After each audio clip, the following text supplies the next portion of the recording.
Kalau kita ditanya perkara apa yang paling berat di dalam kita beribadah kepada Allah, mungkin masing-masing dari kita akan menjawab sesuai dengan ibadah yang pernah dia rasakan yang berat. Ada yang menjawab sholat, ada yang menjawab puasa, mungkin tidak sedikit ada yang menjawab haji dan umrah. Kalau kita termasuk orang yang menjawab bahwasanya ibadah yang berat itu sholat, puasa, ataupun haji dan umrah, maka sesungguhnya jawaban itu tidak 100% benar. Karena sesungguhnya bukan itu yang berat di dalam kita beribadah kepada Allah. Karena yang paling berat itu bukan terletak pada ibadah mahdhah. Sholat itu berat tetapi bukan yang paling berat. Puasa itu berat tetapi bukan yang paling berat. Sama pula haji itu berat tetapi bukan yang paling berat. Makanya anak-anak kita SD sudah banyak yang sholat, sudah banyak yang puasa. Dan berapa banyak orang kaya yang mampu mengulang-ulang umrah dalam 1 tahun. Karena memang semua ibadah yang tadi disebutkan berat, tetapi bukan yang paling berat. Kalau sholat, puasa, haji dan umrah itu bukan yang paling berat, lalu apa yang paling berat di dalam kita beribadah kepada Allah? Maka para ulama menjelaskan, menjabarkan, yang paling berat di dalam kita beribadah kepada Allah yaitu adalah bagaimana menjadikan ibadah kita dapat diterima oleh Allah, dicatat oleh malaikat raqib sebagai malaikat pencatat amal kebaikan, lalu diterima oleh Allah dan dimasukkan oleh Allah di dalam timbangan kebaikan kita kelak. Itulah yang paling berat dan itulah yang paling sulit. Karena Allah tidak menerima kecuali yang terbaik. Makanya kalau Bapak pernah membaca biografi Hasan al-Basri, salah satu ulama tabi'in yang luar biasa yang hidup setelah masa para sahabat. Hasan al-Basri itu dikisahkan, beliau itu kalau hari Kamis sore nampak di wajahnya itu sedih. Dan Hasan al-Basri itu sering meneteskan air mata kalau pada hari Kamis sore. Murid-muridnya memberanikan diri untuk nanya, kenapa kami setiap menjumpai engkau pada hari Kamis sore, sering kami menjumpai engkau dalam kondisi bersedih, dalam kondisi nampak ada beban yang berat ketika pada hari Kamis sore. Ternyata jawaban Hasan al-Basri tidak pernah kita duga. Beliau lalu menjawab apa yang disampaikan murid-muridnya. Beliau mengatakan, sesungguhnya amal setiap anak manusia itu dilaporkan kepada Allah pada hari Senin dan Kamis. Dan saya khawatir Kamis sore ini malaikat sedang melaporkan amal setiap manusia kepada Allah dan membawa buku amalan saya selama 1 pekan untuk dilaporkan kepada Allah. Dan saya khawatir jangan-jangan para malaikat itu berkata kepada Allah, tidak ada yang diterima dari amalannya Hasan al-Basri sehingga tidak ada yang dilaporkan. Dan itulah yang menjadikan Hasan al-Basri bersedih setiap hari Kamis sore ketika memikirkan bagaimana nasibnya amal dalam sepekan yang dia lakukan. Karena dia tahu hari Kamis itu dipertaruhkan amalnya apakah dilaporkan kepada Allah ataukah tidak. Kalau setingkat Hasan al-Basri saja masih memikirkan beban amalnya sampai dia selalu sedih ketika hari Kamis sore, maka sesungguhnya disitulah kita paham ternyata tidak semua amal itu secara otomatis diterima oleh Allah, karena kita mendapati dialognya Hasan al-Basri menjelaskan tentang itu. Makanya Bapak mungkin juga pernah membaca kisahnya Atha, salah satu ulama yang beliau itu menjadi pedagang kain, saudagar kain. Maka beliau itu menjual kain dan menggelar lapaknya di pasar. Ketika beliau menggelar lapaknya di pasar, datang kepada beliau calon pembeli. Calon pembeli tertarik pada satu kain. Dibolak-balik kain itu untuk dilihat apakah cocok dengan seleranya untuk mendapatkan kain. Kemudian kelihatannya cocok. Hampir dibayar kain itu, tiba-tiba terlihat di kain itu ada cacat dan ada aib pada kain yang akan dia beli. Kemudian pembeli itu berkata, tidak jadi, ada cacatnya. Ketika Atok mendengarkan itu, kemudian Atok nangis betul. Sampai kemudian calon pembelinya itu merasa bersalah. Kenapa dia nangis ya? Kemudian setelah agak reda tangisan Atok, maka calon pembeli itu berkata, kalau gara-gara saya tidak jadi membeli kain ini, kamu nangis, ya sudah, tidak apa-apa, saya beli kain ini walaupun ada cacatnya. Kemudian Antok berkata, apakah kamu mengira tangisanku ini jatuh disebabkan kamu urung membeli kain yang aku jual? Maka sesungguhnya tangisanku tidak ada kaitannya dengan kain ini. Tapi tangisanku ini berkaitan tentang apa yang kamu sampaikan, bahwasanya kamu mengembalikan kain ini disebabkan ada cacatnya. Kalaulah kain yang aku jual sudah aku periksa dari gudang sebelum aku gelar di lapak, aku pastikan tidak ada cacatnya dalam setiap kain yang aku jual, ternyata masih terselip ada kain yang cacat, dan akhirnya kamu urung menerima kain itu dan tidak jadi membelinya. Saya memikirkan dari ucapanmu satu, bagaimana amal saya nanti ketika dilaporkan kepada Allah, ternyata banyak amalanku yang cacat dan dikembalikan oleh Allah kepada diriku, dan bagaimana nasib diriku nanti ketika amal itu dikembalikan dalam kondisi banyak cacatnya. Dan itulah yang menjadikan Antok nangis. Jadi disitulah kita harus paham dan harus mengerti. Bapak, Ibu dan saya meyakini bahwasanya dari sini kita faham tidak setiap amal itu dapat diterima oleh Allah. Mungkin ada yang berkata, Ustadz, Allah kan maha baik. Betul, Allah maha baik. Tetapi Allah memiliki maha adil sifatnya. Ketika Allah menjadikan bahwasanya setiap amal itu tidak langsung semuanya diterima, karena itu menunjukkan sifat adilnya Allah. Kalau setiap amal ibadah itu langsung diterima, Pak, Masya Allah, justru malah sifat adilnya Allah hilang. Karena Allah nanti menyamakan antara orang yang bersungguh-sungguh dengan orang yang apa adanya dan ala kadarnya dalam beribadah. Tapi ketika kita mendapati bahwasanya Rabb yang kita sembah tidak menerima setiap amal kecuali yang terbaik, disitulah Allah memiliki sifat adil. Dan salah satu konsekuensi sifat adilnya Allah, Allah membedakan mana yang sungguh-sungguh dalam beramal dan mana yang tidak bersungguh-sungguh di dalam beramal dan beribadah. Makanya dalam kehidupan para nabi, semenjak nabi yang pertama, Nabi Adam, Allah sudah memberikan pelajaran bagaimana Qabil dan Habil ketika mereka senang sama Iklimah. Dua-duanya ingin menikahi Iklimah, sampai kemudian Allah menurunkan wahyu. Siapa yang layak untuk menikahi Iklimah adalah orang yang akan diterima pengorbanannya. Qabil berkorban, Habil berkorban, dan yang diterima adalah pengorbanan Habil. Adapun miliknya Qabil ditolak. Sampai kemudian di situ kita juga mendapati bahwasanya tuh lihat, semenjak nabi yang pertama saja Allah sudah menyampaikan pelajaran kepada kita, tidak setiap amal itu diterima. Dan itu merupakan sifat adilnya Allah dalam kehidupan kita. Dan kita ngerti, Pak, kalau kita mendapati bahwasanya Allah itu tidak menerima setiap amal, pasti kita akan berusaha bagaimana melahirkan produk ibadah kita itu yang terbaik. Kalaulah setiap produk ada pengecekan barang sebelum dilemparkan ke gudang, maka kalau kita paham bahwasanya tidak setiap amal itu diterima, maka kita adalah orang yang paling hati-hati terhadap amal. Karena sesungguhnya Allah itu, sekali lagi, tidak meminta yang banyak, tetapi Allah itu meminta yang terbaik. Makanya Ali bin Abi Thalib sampai beliau berkata, kunu liqabulil amali asyaddu ihtimaman minal amal min jinsiha. Jadilah kamu itu orang yang banyak memperhatikan kualitas ibadah, karena kualitas ibadah itu lebih penting daripada kuantitasnya. Karena Allah itu menerima yang terbaik dan Allah tidak membutuhkan yang banyak. Mungkin ada yang bertanya, kenapa Allah tidak menerima setiap amal kecuali yang terbaik? Kita ambilkan analogi yang sederhana, Bapak. Bapak sebagian besar pasti punya anak. Mungkin sebagian dari anak kita sudah SMP kelas 3. Kalau anak kita kelas 3 SMP, pasti ada uannya, ujian akhir nasional. Kalau ternyata kita mendapati bahwasanya setiap siswa yang mengikuti UAN pasti lulus dan tidak ada yang mengikuti UAN kecuali lulus, apa yang terjadi pada anak kita dan yang terjadi pada siswa? Pasti siswa dan anak-anak kita tidak akan belajar ketika dia sudah berada pada kelas 3 SMP. Kalau bapak dan ibunya ngomong, nak belajar, nanti UAN, anaknya akan berkata, tenang aja mah, tenang aja bi. Setiap siswa yang mengikuti UAN itu tidak ada ceritanya tidak lulus, pasti semuanya lulus.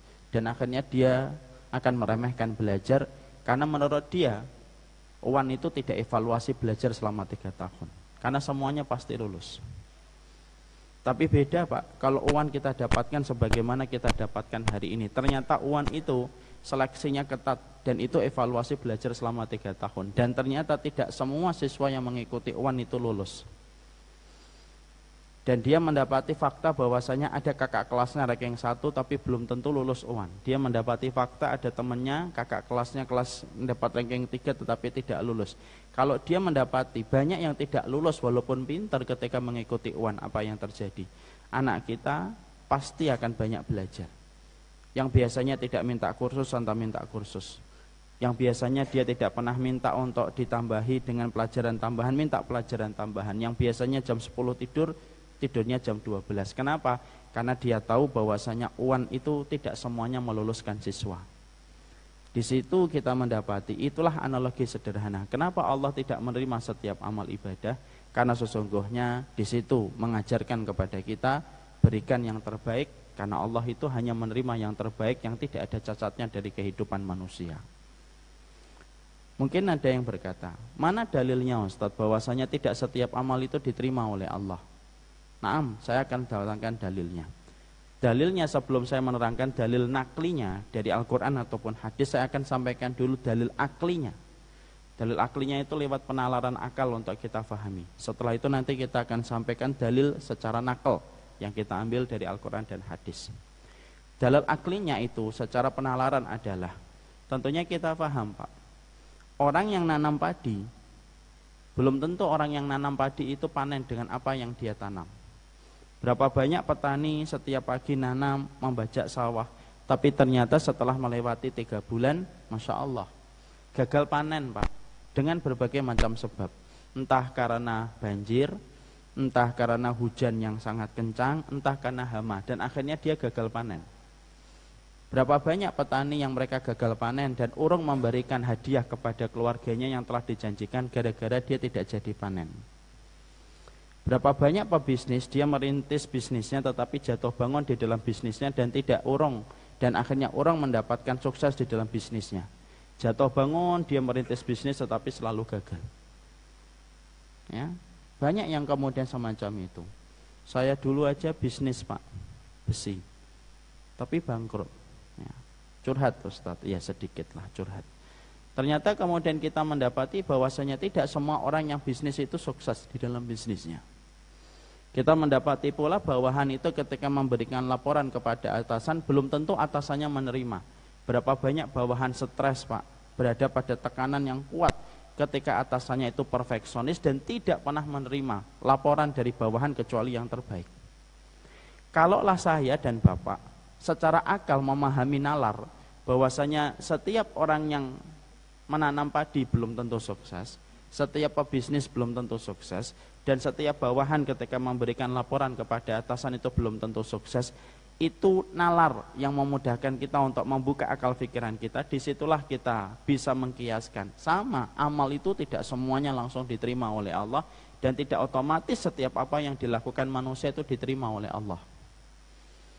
Karena kalau kita termasuk orang yang langsung berpikir bahwasanya setiap amal kita diterima oleh Allah, kata Imam Ibnu Qayyim, beliau berkata, salah satu bisikan setan kepada manusia untuk terjerumus kepada kerusakan, setan itu kalau goda kita bukan hanya dengan zina, bukan hanya goda kita dengan minum khamr dan judi, tapi salah satu godaan setan kepada hati manusia itu apa?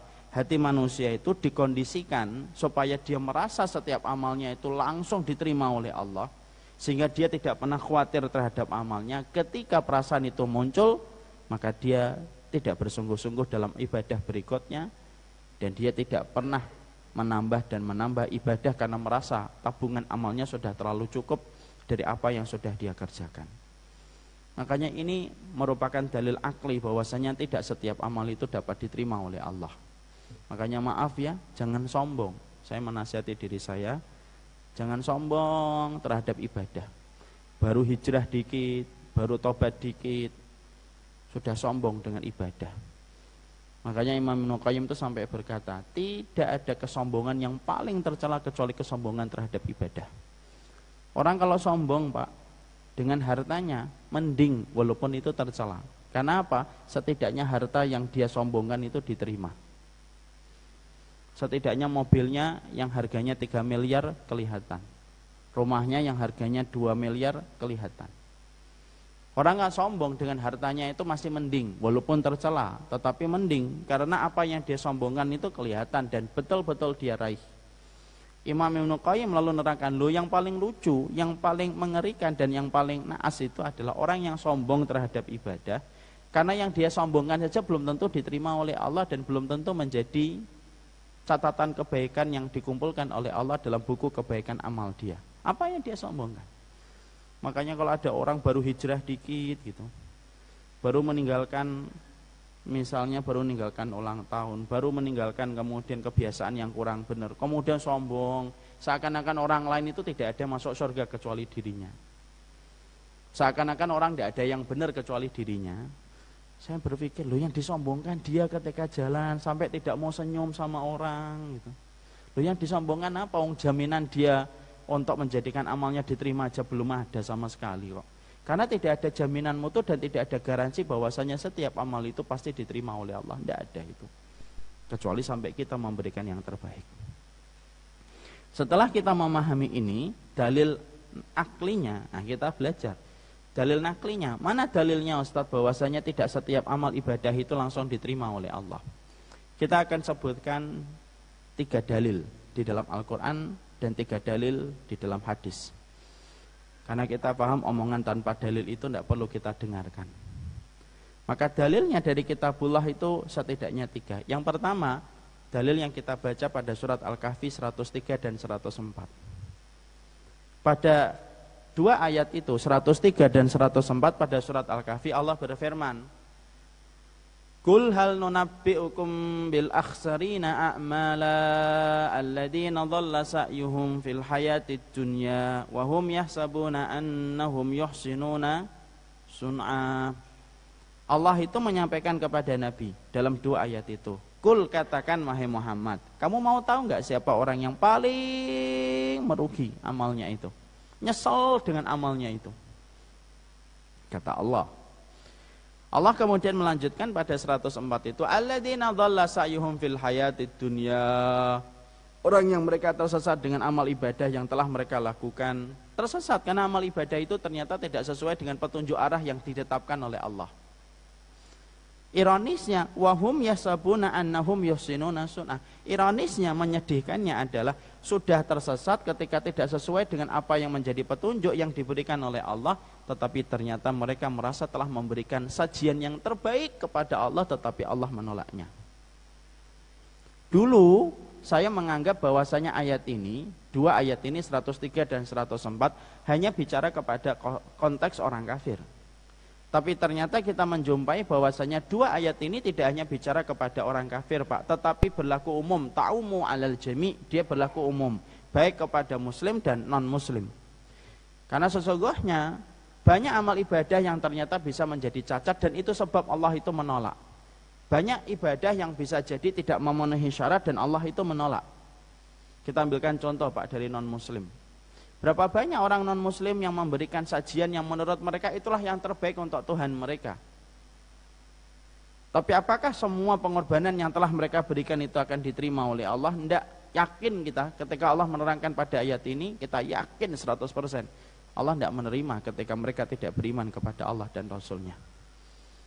Kita lihat, Pak, contoh orang Nasara. Di antara pengorbanan orang Nasara itu apa? Orang Nasara itu kalau mau jadi pendeta rela untuk tidak nikah. Tidak nikah dia.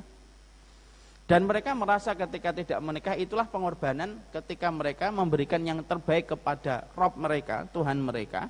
Karena mereka merasa bahwasanya pernikahan itu mengotori perjalanan ibadah mereka. Tapi apakah para pendeta ketika mereka tidak menikah itu nanti akan diterima oleh Allah? Semua pengorbanan mereka sampai mereka mematikan fitrahnya dengan tidak menikah? Enggak, Pak.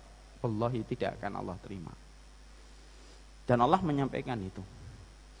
Karena banyak sebab yang bisa menjadikan barang ibadah yang kita lakukan itu cacat. Salah satunya cacatnya barang ibadah yang kita miliki apa? Syirik. Makanya kita menjumpai pula dengan apa yang terjadi pada Abu Thalib. Abu Thalib itu apa sih, Pak, kurang baiknya, Pak? Ketika Nabi diembargo, dia ikut diembargo. Ketika Nabi lapar, dia ikut lapar. ketika Nabi diancam, dia menjadi perisai hidupnya bagi Nabi Muhammad SAW. Sampai-sampai orang Quraisy di kota Mekah, kenapa pada saat itu tidak bisa membunuh Rasulullah Muhammad, kalau salah satunya mereka masih memikirkan posisi Abu Thalib yang ada di sampingnya Rasulullah SAW. Karena Abu Thalib terhormat kedudukan nasabnya dan kedudukan golongan dia, yaitu Quraisy. Tapi apakah semua pengorbanan yang dilakukan oleh Abu Thalib itu kemudian diterima oleh Allah? Tidak, Pak, seujung kuku pun tidak diterima oleh Allah. Allah masukkan Abu Thalib ke dalam neraka, diringankan nerakanya itu pun karena syafaat yang diberikan oleh Rasulullah SAW. Kenapa Allah menolak dan tidak sama sekali menerima seujung kuku pun dari amalan yang dilakukan Abu Thalib? Satu, cacatnya parah ketika dia membawa amalan itu dalam kondisi syirik. Di situ kita paham, tidak setiap amal itu diterima oleh Allah, dalilnya jelas. Dalil yang kedua, untuk menjelaskan dari keumuman dalil yang pertama, Allah menyampaikan dalam surat Al-Furqan ayat yang ke-23 dan 24. Wa qadimna ila ma amilu min amalin faja'alnahu haba'an mansura. Berapa banyak orang yang beramal kemudian dijadikan oleh Allah kelak pada waktu hari kiamat itu seluruh amal yang mereka lakukan itu haba itu debu yang kering, mansura berterbangan tidak tersisa. Allah mengumpamakan amalan yang tidak diterima itu bagaikan debu kering, Pak. Karena tidak semua debu gampang diterbangkan oleh angin. Debu apa yang gampang diterbangkan angin? Debu yang kering.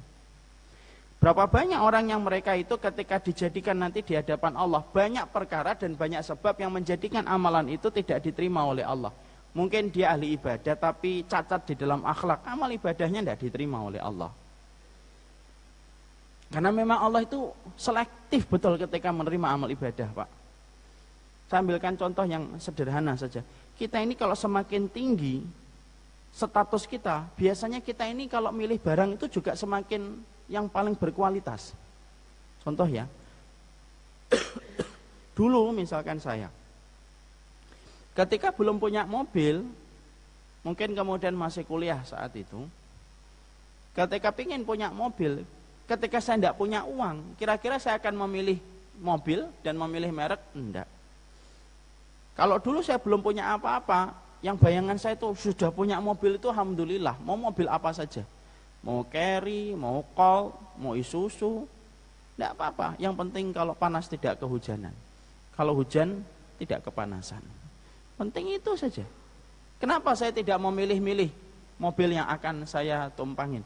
Loh, karena saya tidak punya apa-apa. Coba kalau misalkan hari ini Bapak statusnya itu gajinya sudah 400-500 juta. Contoh sekalian yang tinggi sekalian, 500 juta misalkan. Pasti banyak yang mengaminkan tapi malu-malu, amin. Kemudian dia gajinya 500 juta, Pak. Apakah dia ketika memilih barang, khususnya mobil, akan sembarangan sebagaimana dulu dia memilih mobil itu ketika belum punya uang? Beda, Pak. Sekarang akan dipilih mana yang paling nyaman, mana yang kemudian goncangannya tidak terasa, mana yang kemudian tarikannya enak, mana yang giginya empuk, mana yang tongkrongannya empuk. Kenapa dia memilih itu? Padahal dulu ketika nggak punya uang, dia nggak pernah memilih sampai sedetail itu. Karena semakin tinggi statusnya Bapak, semakin Bapak selektif ketika memilih barang. Itu analogi, Pak. Dan tidak ada zat yang paling sempurna, paling baik, dan paling terkumpul semua kesempurnaan kecuali Allah. Makanya Allah itu memilih yang terbaik. Makanya yang kedua, dalilnya adalah wa qadimna ila ma amilu min amalin faja'alnahu haba'an mansura. Dalil yang ketiga yaitu dalam surat Al-Ghasyiyah. Ayat yang ketiga dan ayat yang keempat. Surat ke-88. Allah menyampaikan pada surat Al-Ghasyiyah itu, amilatun nasibah tasla naron hamiyah. Amilah itu merupakan kata kerja dari orang yang beramal, Pak, beraktivitas. Nasibah, Bapak tahu nasibah? Nasibah itu pegel, Pak. Nasibah itu pegel gitu. Sampai kemudian boyoknya itu pegel, semua itu namanya nasibah. Sampai keringetan itu namanya nasibah. Allah menyampaikan pada ayat yang ketiga, ada loh orang yang mereka beramal kepayahan, keletihan, nasibah, yang harusnya konsekuensinya dia akan mendapatkan fi jannatin, di dalam surga.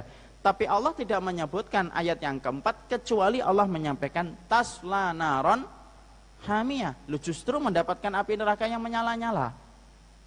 Berarti ayat ini, dua ayat ini menjadi penjelas dari dua ayat yang sebelumnya. Ternyata tidak setiap orang yang mereka itu beramal secara otomatis akan diterima oleh surga. Bahkan tidak sedikit orang yang mereka beramal dan kepayahan dan keletihan, tetapi justru mereka mendapatkan api neraka yang menyala-nyala. Makanya ketika membaca dua ayat ini saya teringat kepada satu riwayat. Riwayat yang datang dari Umar bin Khattab. Umar bin Khattab itu Pak ketika banyak menang pasukannya dan banyak wilayah yang dulu dikuasai sama Romawi akhirnya dikuasai sama Islam. Maka kemudian beliau pernah berdiri di depan gereja. Dilihatin orang itu lalu lalang di gereja itu. Ada yang bawa air, ada yang bawa palang dan lain sebagainya. Kemudian Umar bin Khattab nangis. Kemudian ditanya, "Ma yubki kaya Umar? Lo yang membuatmu nangis apa sih Umar?" Kemudian Umar bin Khattab nunjuk ke gereja itu sembari beliau berkata, "Amilatun nasibah tasla naron hamiyah." Berapa banyak orang yang beramal kepayahan dan keletihan tetapi tidak mendapatkan apapun dari apa yang dia usahakan. Itu 3 dalil. Dalam Quran Allah menyampaikan, menegaskan.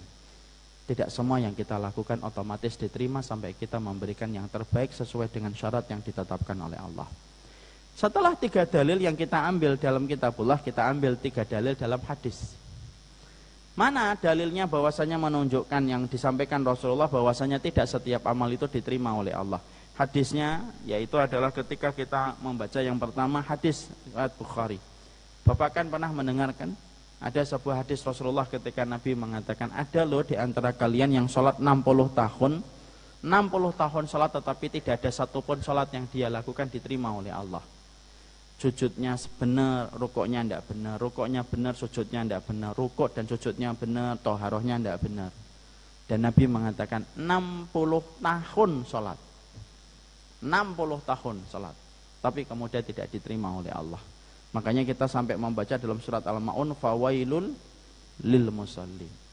Berapa banyak orang yang terlaknat disebabkan karena sholatnya. Salah satunya apa? Mengakhirkan sholatnya, riak di dalam sholatnya, tidak sempurna dalam setiap tumakninah dalam sholatnya. Dan itu dalil yang pertama. Nabi menyampaikan 60 tahun sholat tetapi tidak diterima oleh Allah. Dalil yang kedua, bahwasanya kemudian tidak setiap amal itu diterima yang disampaikan Nabi. Ada satu dalil yang sering disampaikan oleh para duat dan para ustadz ketika di bulan Ramadan, yaitu adalah ketika para ustadz menyebutkan satu dalil dari Rasulullah. Rubba shaimin laisa lahu min hadis yamihi illa ju'wal atas. Berapa banyak orang yang berpuasa dia tidak mendapatkan apapun dari puasanya kecuali yaitu lapar, wal atas dan haus. Di situ kita mendapati Nabi menyampaikan ada orang yang puasa tetapi tidak mendapatkan apapun puasanya kecuali adalah lapar dan haus. Dalil yang kedua. Dalil yang ketiga, zikirnya Nabi, Pak. Kita kan tahu Rasulullah itu tidak pernah meninggalkan zikir. Dan zikir itu sebenarnya adalah bahasa hajatnya Nabi kepada Allah itu dalam bentuk doa dan zikir. Ada satu zikir yang dilazimi Nabi kalau habis sholat subuh kayak kita gini. Apa zikir yang dilazimi Nabi kalau habis sholat subuh yang tidak pernah ditinggalkan Nabi? Bapak hafal. Doanya adalah Allahumma inni as'aluka ilman nafi'an wa rizqan thayyiban wa amalan mutaqabbalan. Ya Allah, aku minta kepadamu ilmu yang bermanfaat, rezeki yang baik, wa amalan mutaqabbalan, dan amalan yang diterima. Perhatikan, Nabi masih meminta amal yang diterima. Kenapa Nabi setiap membuka hari ketika sebelum matahari bersinar keluar dari tempat ufuknya, kemudian Nabi meminta kepada Allah itu amal yang diterima? Karena paham, Pak, mafhumnya adalah orang yang paling tahu tentang Allah itu Rasul. Kalau Rasul saja sampai mengatakan dalam doa bahwasanya supaya amalnya itu diterima, karena Nabi Muhammad itu ngerti bahwasanya Allah itu tidak menerima setiap amal. Makanya Nabi memperkuat amal ibadah yang dilakukan oleh beliau, diperkuat dengan proposal doa yang selalu beliau lazimi setiap habis subuh. Itu Nabi, Pak, sampai berhajat amalnya diterima. Loh, kalau Nabi masih berhajat amalnya diterima, apalagi kita. Makanya kita menjumpai apa yang didoakan oleh Nabi Ibrahim. Bapak kan tahu ya, di antara Nabi yang paling banyak doanya disebutkan di dalam Al-Quran itu doanya Nabi Ibrahim. Ada sekitar beberapa doa itu, 6 atau 7 doa yang diabadikan oleh Allah di dalam Al-Quran. Bapak tahu salah satu doa yang diabadikan oleh Allah dari doanya Nabi Ibrahim, ketika habis membangun Ka'bah susah payah itu, Apakah kemudian Nabi Ibrahim pede bahwasanya Ka'bah yang dia bangun itu telah diterima oleh Allah? Tidak. Nabi Ibrahim ketika habis membangun Ka'bah, kemudian Nabi Ibrahim berkata, Rabbana taqabbal minna innaka antas sami'ul alim. Ya Allah, terima ya Allah, ini loh yang kami bangun. Sesungguhnya Engkau adalah Maha mendengar lagi Maha mengetahui. Nabi Ibrahim, Pak. Tidak ada yang tahu tentang Allah kecuali Rasulullah dan salah satunya Nabi Ibrahim. Dan ternyata mereka kemudian meminta terus kepada Allah supaya amalnya diterima karena mereka tahu betul Allah itu tidak menerima setiap amalnya.